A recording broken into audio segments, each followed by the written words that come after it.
আজকে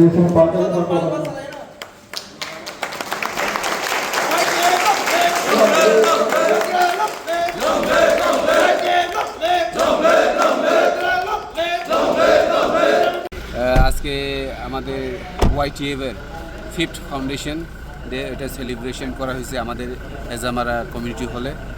এখানে উপস্থিত ছিলেন আমাদের নতুন এমডিসি রবীন্দ্র দেববর্মা এবং এটা শুধু সিমনা ব্লক কমিটিতে নয়, সারা ত্রিপুরা রাজ্যে আজকে আমাদের ওয়াইটিএফ যে আমাদের যুব ফেডারেশন আজকে এই ফাউন্ডেশন ডে 2021 সালের 5 মে এই আমাদের ওয়াইটিএফ জন্ম হয়েছিল।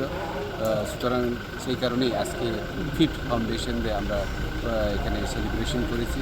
সারা ত্রিপুরা রাজ্যের জনগণকে আজকের এই ওয়াইটিএফের ফাউন্ডেশন দিনে সকল যুবকদেরকে আমরা আন্তরিক শুভেচ্ছা এবং ভালোবাসা জানাচ্ছি।